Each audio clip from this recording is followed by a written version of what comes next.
There's an ancient secret that separates those who learn from those who master. And today you'll discover why most people never get beyond the beginner level in anything they attempt in life. Have you ever noticed how some people master any subject they set their mind to? They learn an instrument in months. They master a new language in a year.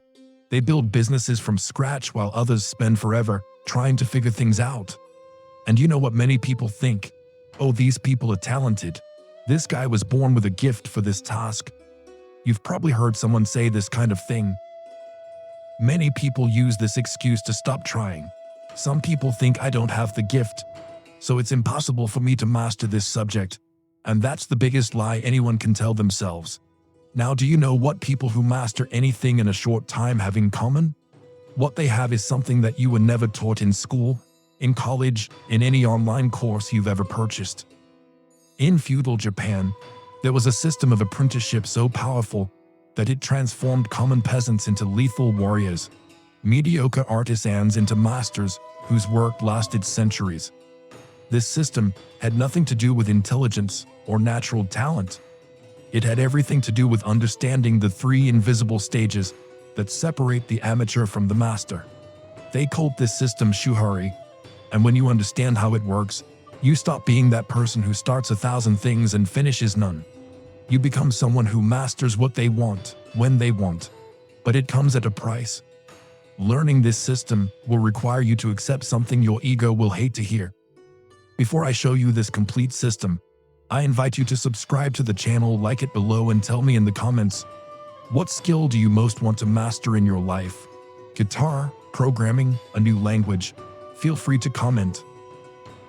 I love reading and interacting with you in the comments. Now back to the video. Chapter 1. The Lost Apprentice. The story I'm about to tell you took place in feudal Japan. A young man named Yamato had a dream that consumed his every thought: to become a samurai. He wasn't born into a samurai family. He had no lineage, no name, nothing but an obsession that burned within him like fire. While other village boys accepted their fates as farmers and merchants, Yamato spent hours watching the samurai as they passed by on the road. The way they moved, the discipline in their gaze, the respect they commanded without saying a word. He wanted this more than he wanted to breathe. At 16, Yamato picked up a wooden sword and began training alone. He woke before sunrise and practiced the moves he'd seen the samurai perform. Horizontal strikes, vertical strikes, thrusts, hours and hours every day. 6 months later, he hadn't improved at all. His movements felt off. His body wasn't responding the way he imagined. The sword felt too heavy, too clumsy. The more he practiced, the more frustrated he became. He tried to study strategy by reading ancient manuscripts about famous battles. He memorized the names of all the classical techniques. He learned about Bushido, the samurai code of honor. He had no shortage of knowledge. But when he picked up the sword, it was as if all that knowledge evaporated. A whole year passed. Yamato remained just a village boy with a wooden sword and an impossible dream. Until the day everything changed. Chapter 2. The Meeting. One afternoon, Yamato was practicing near the forest when he heard a voice behind him. "Your feet are wrong. Your posture is wrong. Your breathing is wrong. Everything you're doing is wrong." He turned and saw an older man, gray hair tied back, deep scars on his face, and 2 swords strapped to his waist. A true samurai.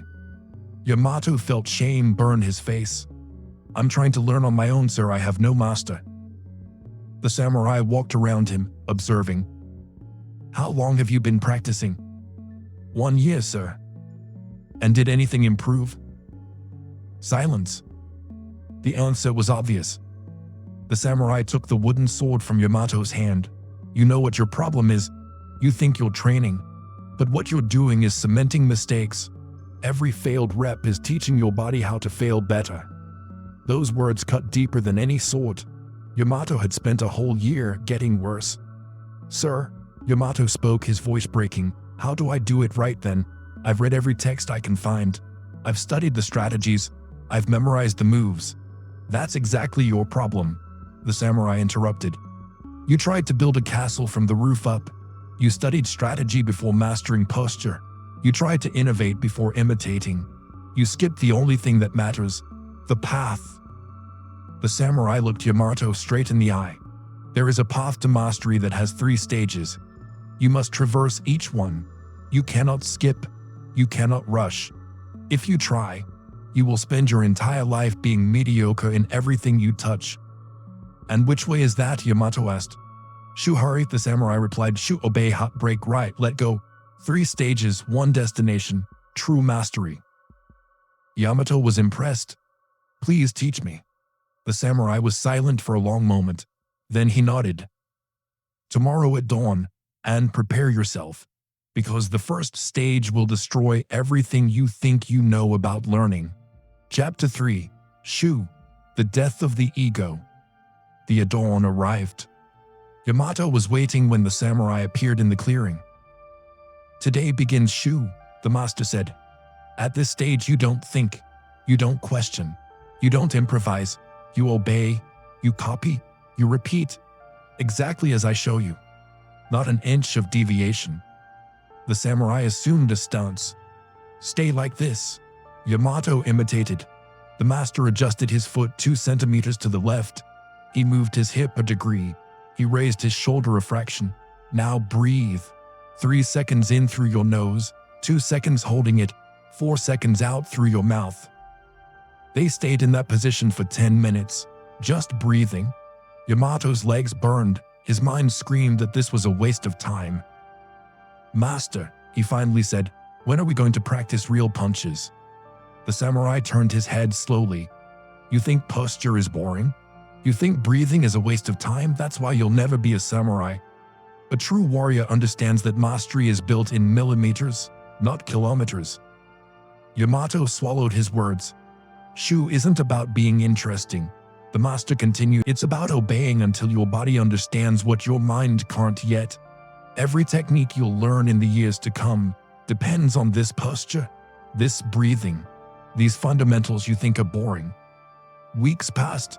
Posture, breathing, basic movements repeated 1,000 times, no jewels, no advanced techniques, just the basics, repeated ad nauseum. Yamato's mind struggled with this every day. This is too slow, I could be learning real techniques. This is a waste of time. But something was changing, something he couldn't see, but could feel. His movements began to flow without conscious effort. The posture that had previously been painful now felt natural.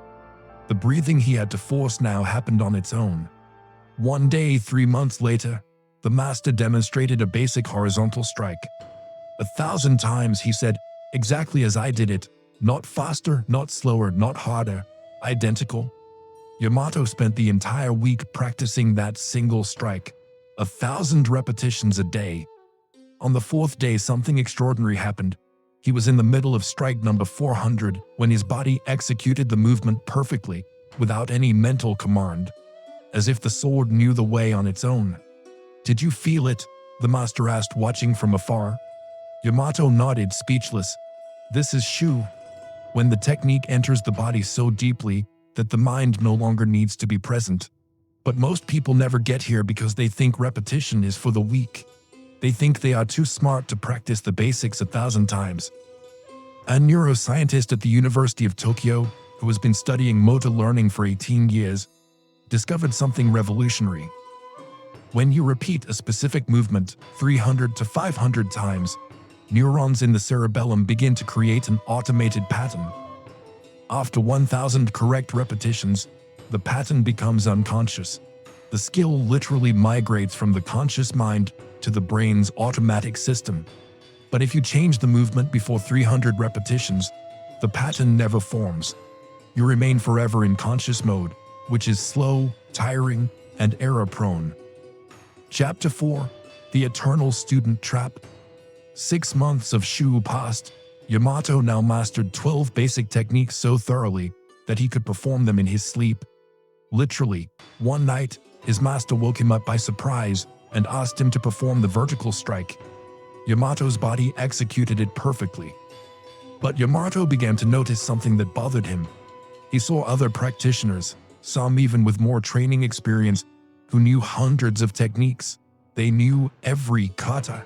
They could name every ancient master. But when he observed them in real combat, something was missing. They knew the movements, but the movements did not live in them. "Master," Yamato asked one morning, "why do some warriors know so many techniques but fight worse than I, who only know 12? The samurai smiled for the first time in months. "Finally, you asked the right question. These warriors live in what I call the eternal student's hell. They collect techniques like children collect toys. They learn something new before mastering the last. They read about 1,000 strategies, but never internalize a single one. They confuse knowledge with mastery, but knowledge is just having the map. Mastery is having walked the territory so many times that you no longer need the map." The master walked to a tree. "Shu gave you the foundations. You obeyed blindly, you didn't question, you didn't improvise. You just repeated until the techniques became part of you. And now," he paused, "now you are ready to break." Yamato frowned. "Break? Break what?" "Everything I taught you." Chapter 5. Horror, the Dangerous Deliverance. "In the Shu stage, you became a perfect copy of me," the master explained. "You do exactly what I do, the way I do it. That gave you the foundation, but if you stop at that, you'll never be a true warrior. You'll just be my shadow." The samurai drew a circle on the ground. "Shu is this circle. These are the limits I have placed on you. Now comes the horror stage, where you break this circle. But be careful, most people confuse horror with rebellion.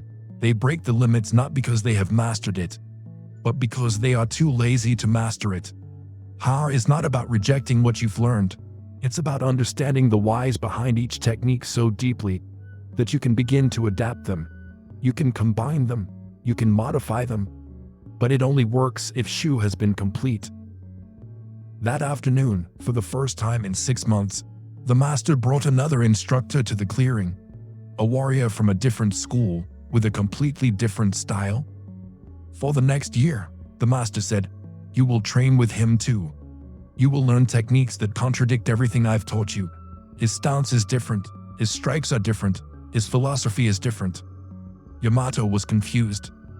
"But if I learn another style, won't it mess up everything you taught me? If Shu wasn't deep enough, yes, it will mess everything up and you will become a mediocre fighter with no identity. But if Shu was complete, and he was, you will do something extraordinary. You will begin to see the universal principles that live beneath all styles." And so began the horror internship.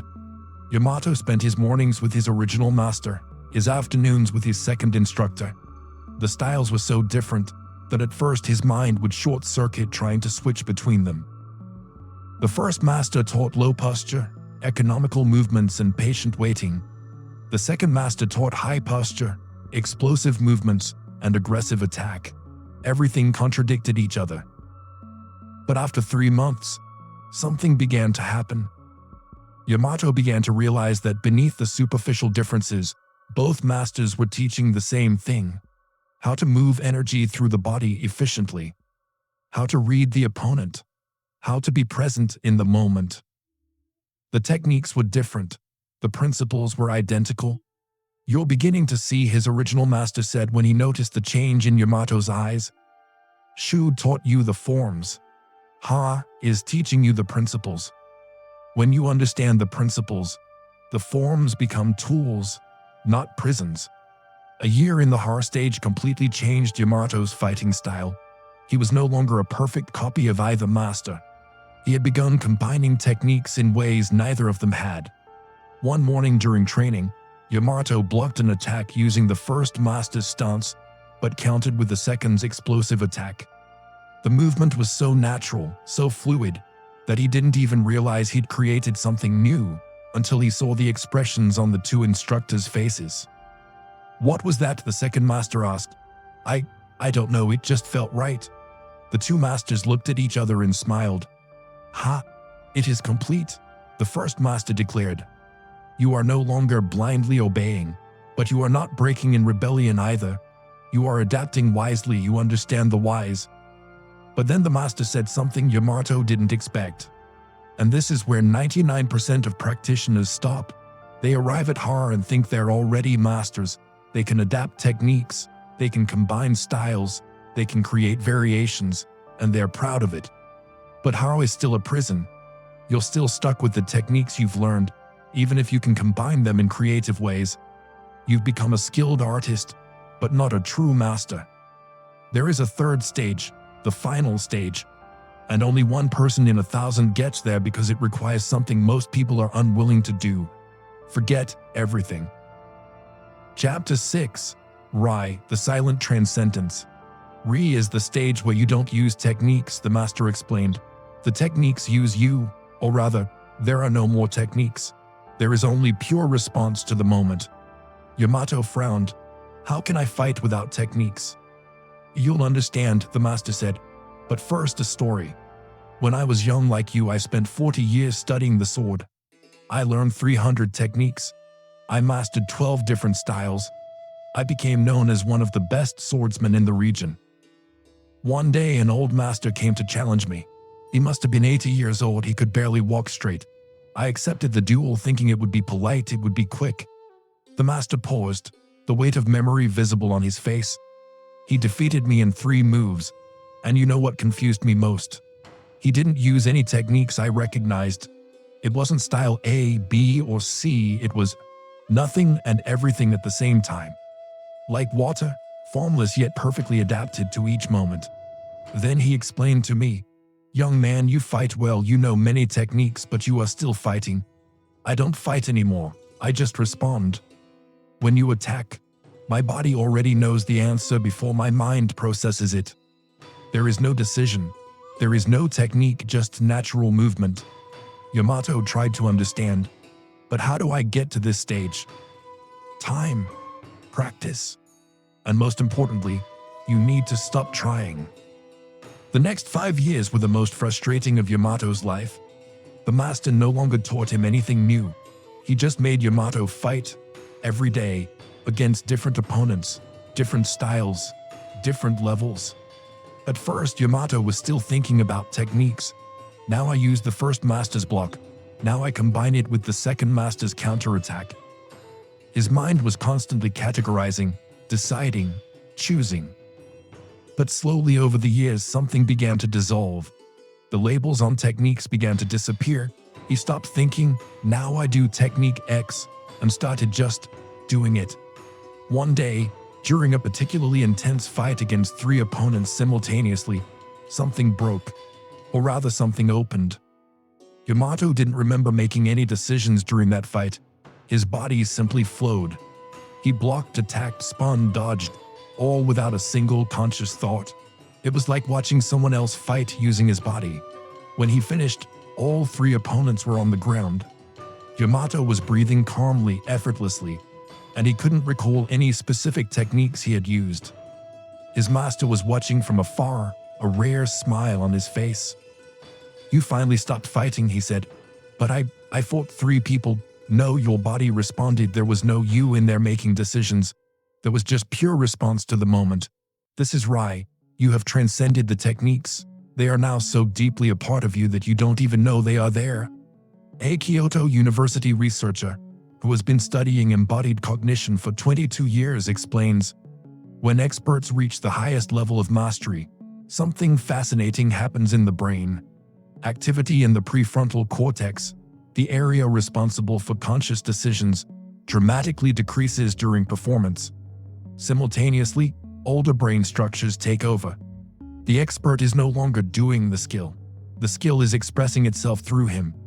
Neurologically, it's as if the person and the skill become one and the same. Chapter 7. The Nameless Master.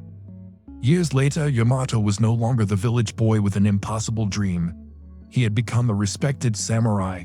But more than that, he had become a master. Young men came from distant villages, asking to be his students. And they always asked the same question.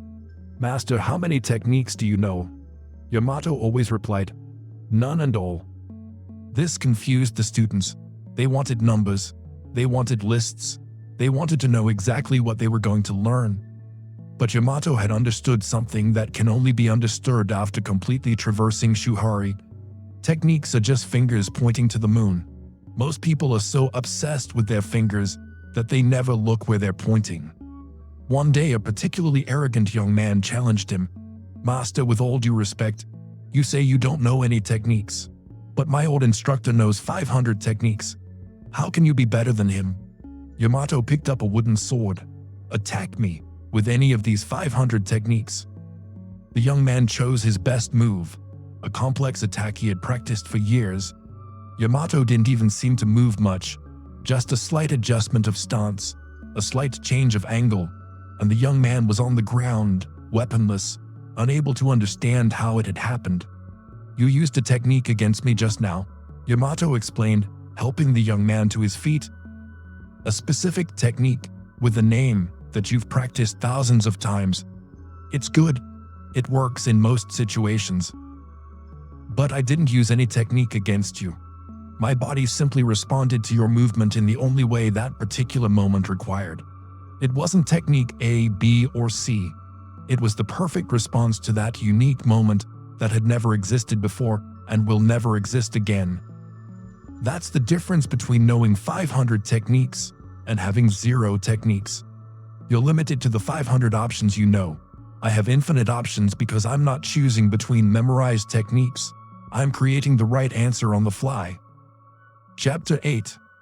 The universal way. Yamato's story isn't just about swords and samurai. It's about anything you want to master in life. Do you want to learn guitar? Shuhari is the way to go. Shu. You copy songs note for note, exactly as they were recorded. You don't improvise, you don't add your own touch. You just imitate until the patterns sink into your fingers without thinking. Ha! You begin to combine elements of different songs, understand music theory, and see the principles behind the techniques. Re. You pick up the guitar, and the music simply flows. You're no longer playing music, you've become music. Do you want to master programming? Shuhari. Shu.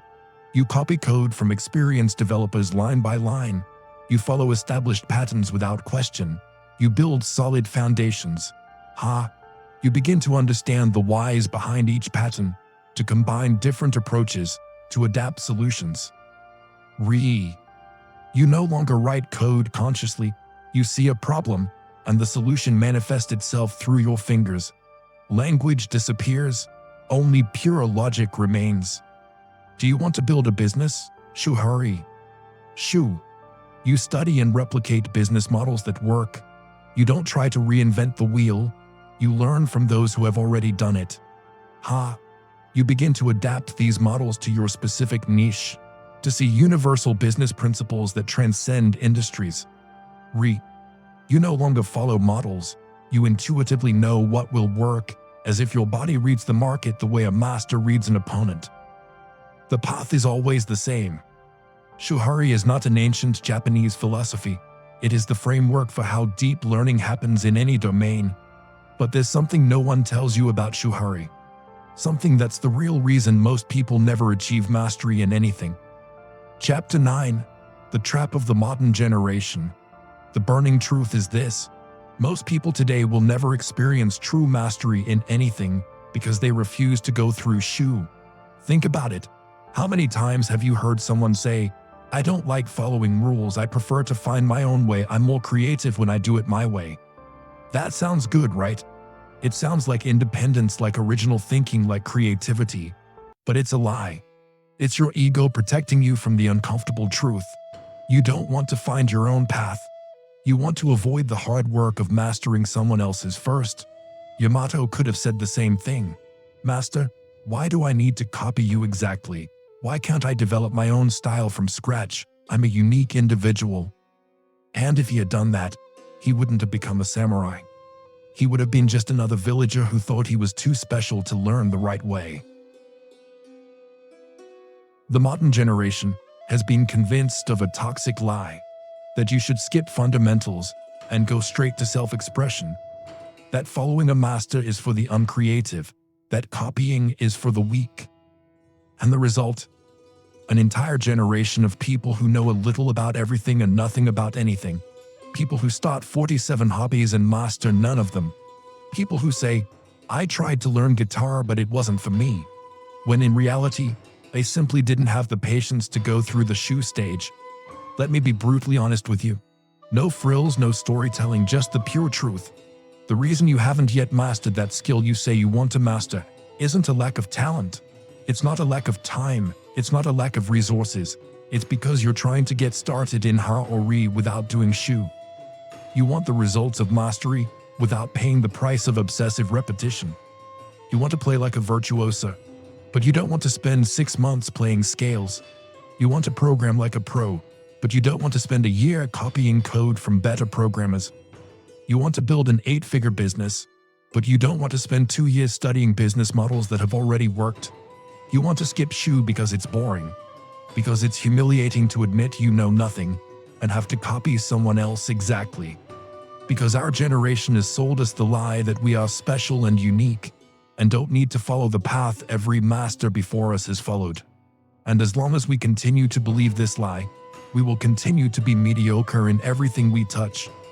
The truth that burns. There is no shortcut. Never has been, never will be. Zen monks knew this 800 years ago. Samurai knew this 400 years ago. Every true master in any domain knows this. There is only one path, Shuhari. So here's what you need to do. Not tomorrow, not on Monday, now. First, choose one skill, not 3, not 5. 1. The skill that, if you mastered it in the next 3 years, would completely change your life. Second, find someone who has already mastered this skill. They don't have to be the best in the world. They need to be 10 times better than you.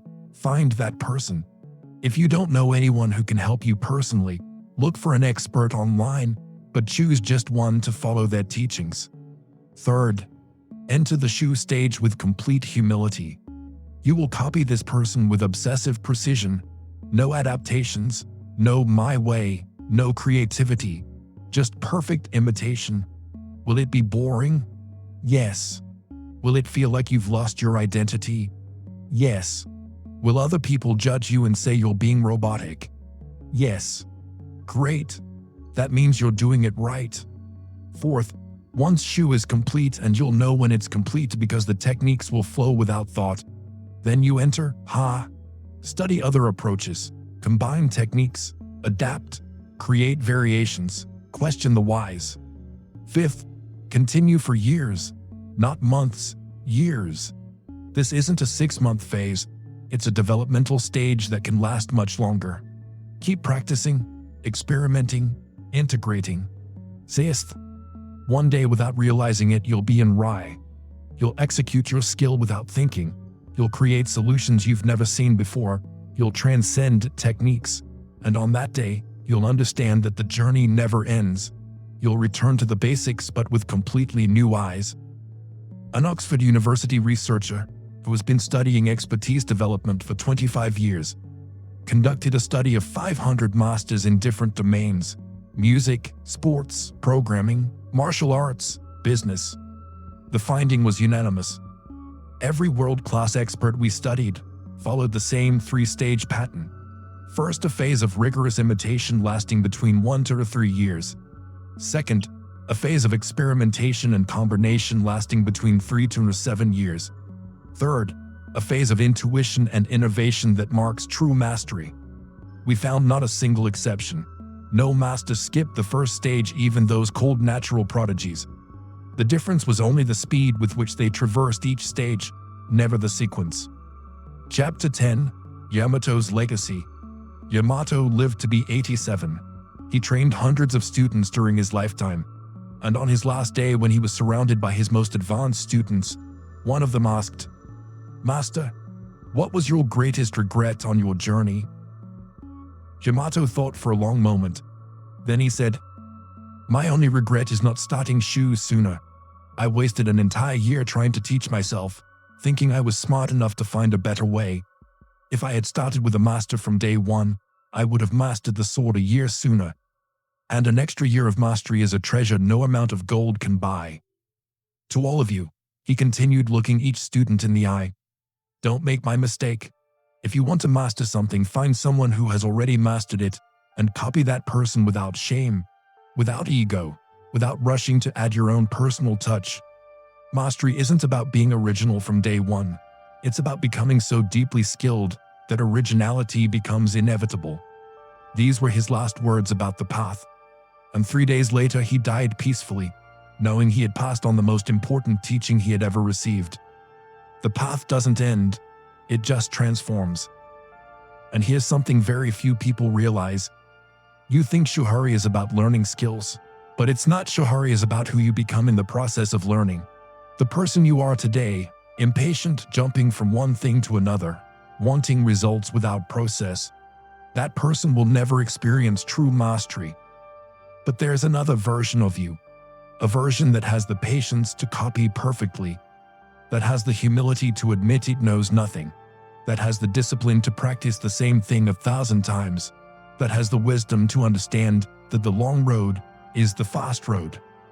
This version of you already exists, waiting for you to stop looking for shortcuts, waiting for you to accept the only path that works. Shuhari isn't just an ancient Japanese learning method.